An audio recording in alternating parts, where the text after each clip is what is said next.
Pertama, pendidikan Ki Hajar Dewantara sebagai bangsawan Jawa. Suwardi Suryaningrat mengenyam pendidikan di ELS, Sekolah Rendah untuk Anak-anak Eropa.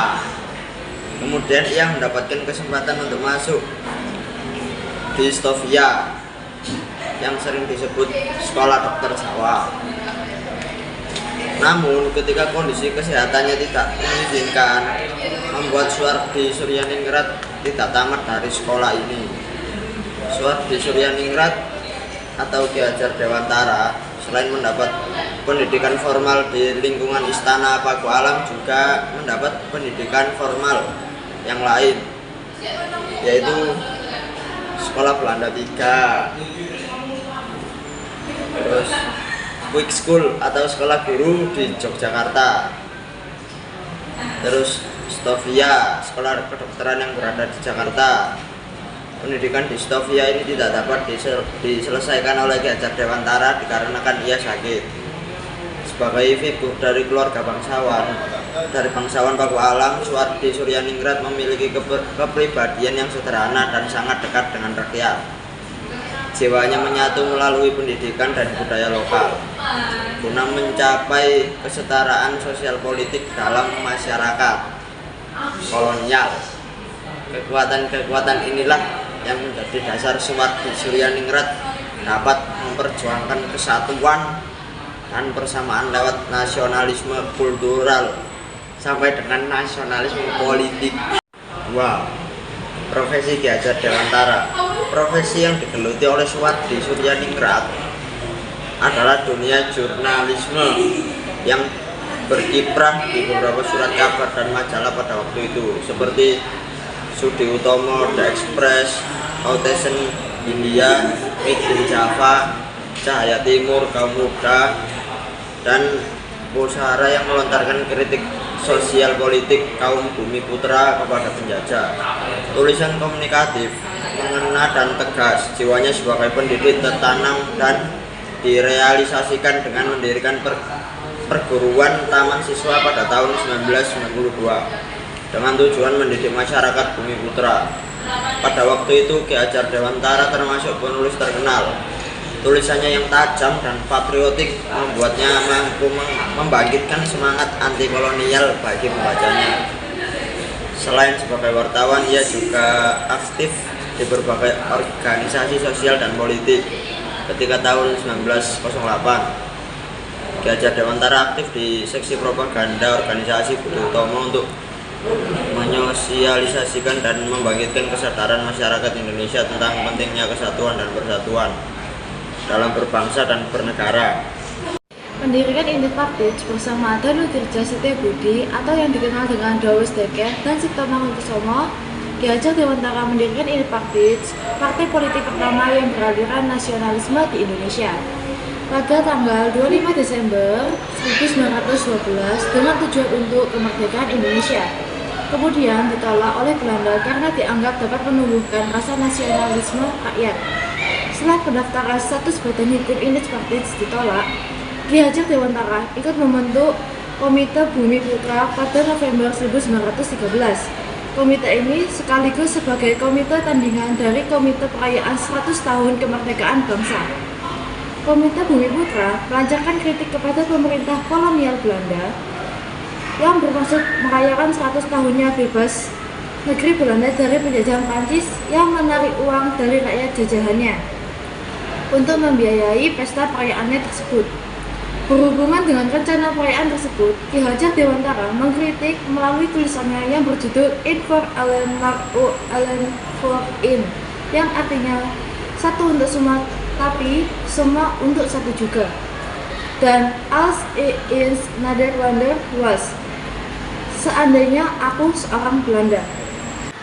Akibat dari tulisan seandainya aku seorang Belanda, pemerintah kolonial Belanda menjatuhkan hukuman tanpa proses pengadilan berupa hukum interning atau hukum buang, yaitu sebuah hukuman dengan menunjuk sebuah tempat tinggal yang boleh bagi seseorang untuk ia bertempat tinggal. Ki Hajar Dewantara akhirnya dihukum buang di Pulau Bangka. Yang kelima, wafatnya Ki Hajar Dewantara. Perjuangan Ki Hajar Dewantara belum selesai untuk mendidik penerus bangsa. Namun, ia sudah wafat terlebih dahulu pada 26 April 1959 dan dimakamkan di pemakaman keluarga Taman Siswa Wijaya Brata, Yogyakarta. Yang keenam, kelahirannya diperingati sebagai Hari Pendidikan Nasional. Tanggal kelahirannya sekarang diperingati di Indonesia sebagai Hari Pendidikan Nasional.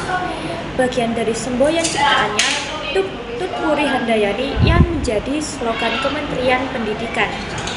Namanya juga diabadikan sebagai salah satu kapal perang di Indonesia, yaitu KRI Ki Hajar Dewantara. Potret dirinya diabadikan pada uang kertas Rp20.000 tahun emisi 1998. Ki Hajar Dewantara dikukuhkan sebagai pahlawan nasional yang kedua oleh Presiden Soekarno pada 28 November 1959 berdasarkan Surat Keputusan Presiden Republik Indonesia Nomor 305 Tahun 1959. 28 November 1959. Untuk mengingat jasa-jasa Ki Hajar Dewantara, didirikanlah Museum Dewantara Kirtigria di Yogyakarta. Ing madya mangun karsa, ing madya artine di tengah-tengah, mangun memiliki arti membangkitkan atau menggugah, dan karsa artinya membentuk kemauan atau niat. Makna dari ing madya mangun karsa ialah seorang di tengah harus jaga mampu melibatkan diri membangkitkan atau menggugah semangat.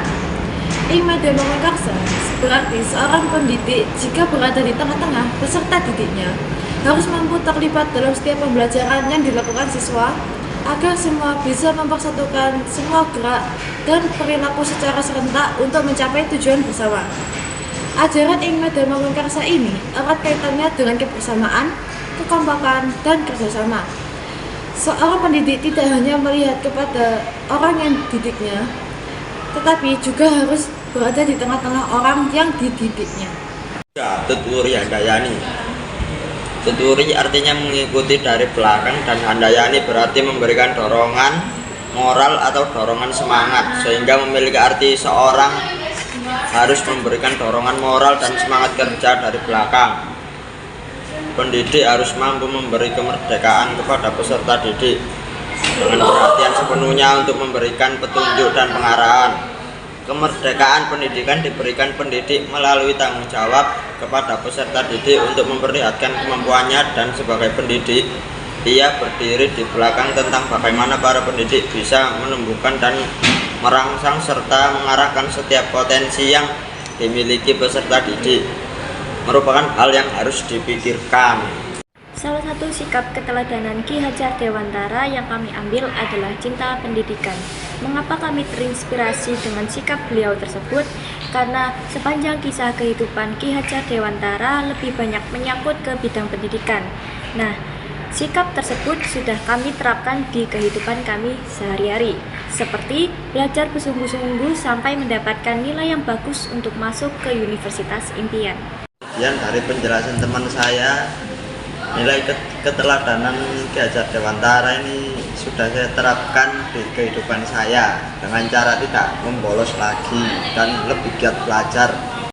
Baiklah, saya akan lanjutkan dari teman saya. Jadi, sifat Ki Hajar Dewantara yang dapat saya teladani dalam kehidupan sehari-hari yaitu terus giat belajar agar saya mendapatkan jurusan dan universitas sesuai keinginan saya, serta saya dapat melanjutkan cita-cita saya sesuai harapan, baik itu dari saya maupun dari orang tua. Perkenalkan, nama saya Naila Putri Fajar Ijazari, absen 29. Saya Jenevi Radinda, absen 20. Saya Menteri Zakaria absen 6. Thank you, everyone.